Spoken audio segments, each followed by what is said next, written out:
Hi guys, it's your girl Denise, and I am back with another, I don't know, I'd say session. I'm back with some more views, guys, of the series called Flowers Are for Feelings.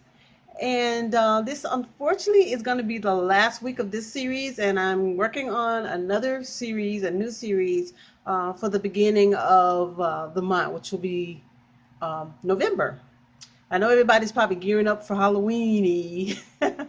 So I might have a small little video with some of my looks that I did back in the day of my Halloween looks. But anyway, that's a whole nother agenda. So let's get right on it with the first sketch. Now, this sketch, I thought I would do it first because it's a real sensitive one, and I'm going to try not to become a blubbering mess because it's real sensitive to my heart. It's kind of a dedication piece, actually, but it's a landscape.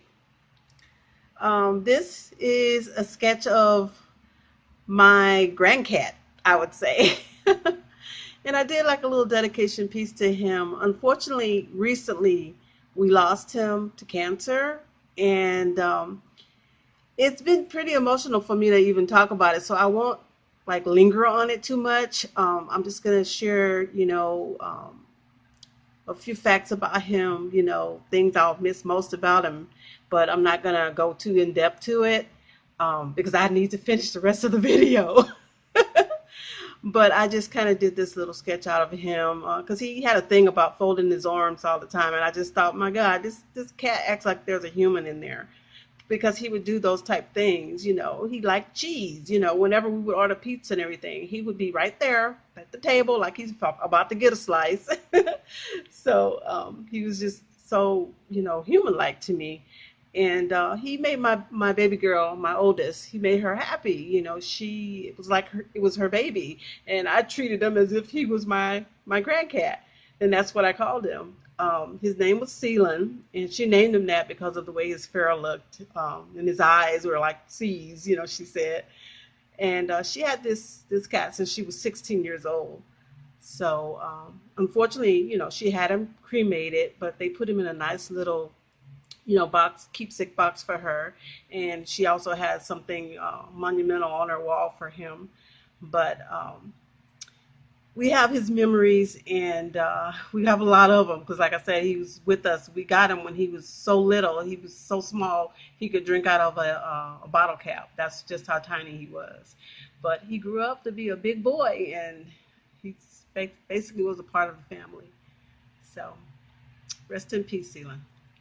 All right, so I'm going to go on to the next one. Um, okay, and next we have this one. And yeah, and if you're thinking duck, then you're exactly right.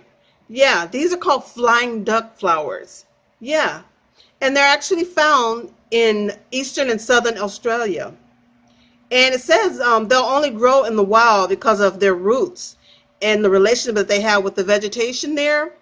It says that you can hardly spot them, that they become invisible to the eye in their natural habitat. And the only way you can kind of find them is by that purple color that they are. It's a pretty vibrant color, and that's what makes them stand out.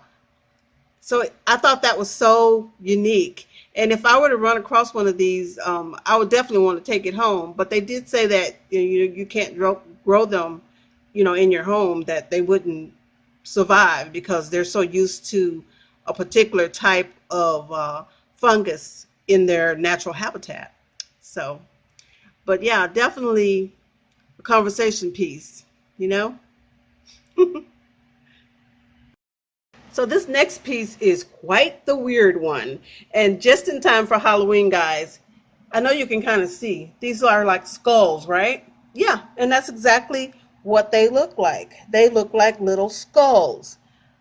And these particular flowers are native to rocky areas of Europe and also North Africa. And they are rather creepy, but uh, quite the unusual as well. Okay, and the next flower we have is this one. And yeah, it looks like a bat, right? The red parts look like the bat wings. But yeah, just in time for Halloween once again. But yeah, this is a flower that is called the bat face capilla.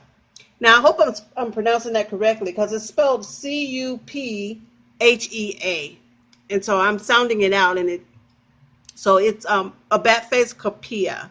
And now this is native to Mexico, and it's partial to sun. And it says that in my research that the purple and the red part, it only blooms at certain times from March to October. And it also stated that it can grow from 2 to 3 feet tall. So yeah, pretty unusual. Quite the unusual plant flower. Okay, and last but not least, I have this one. Yeah, pretty weird looking flower, would you say? Yeah, and it's pink too, guys. So of course that's why it stood out with me, is because mainly it was pink. But the other thing was, it kind of put me in the mind of those things we used to play back as a kid. You know, when we used to make the paper, and you ask a question, and then you'd fold the paper over and over, flip it over and over, and then the answer would be one of the one, two, or the three that you would put in the inside of it. I think it was called an origami. But yeah, this flower looks like an origami flower. It's called, and one of them big long names again, it's a fool. I would just break it all up. So I'll do you guys a favor, and I won't break the name all up like that. I'll just spell it for you, and you can kind of figure it out. But it's called a frumesta. It's Frumesta. And I think I'm pronouncing it correctly. But it's a native to Thailand. And definitely a bizarre looking plant, I must say. But anyway, that is going to do it for this series, guys. And it's been a really fun series, and I've had a ball drawing all these different type of flowers and learning about flowers. And it is so true that they do, have feelings, because it gave me the feeling of what was God thinking when he created these. Because they're so unique. But I really enjoyed it, and I hope you guys did as well. And hope you guys have a blessed week, and I will see you guys in my next series.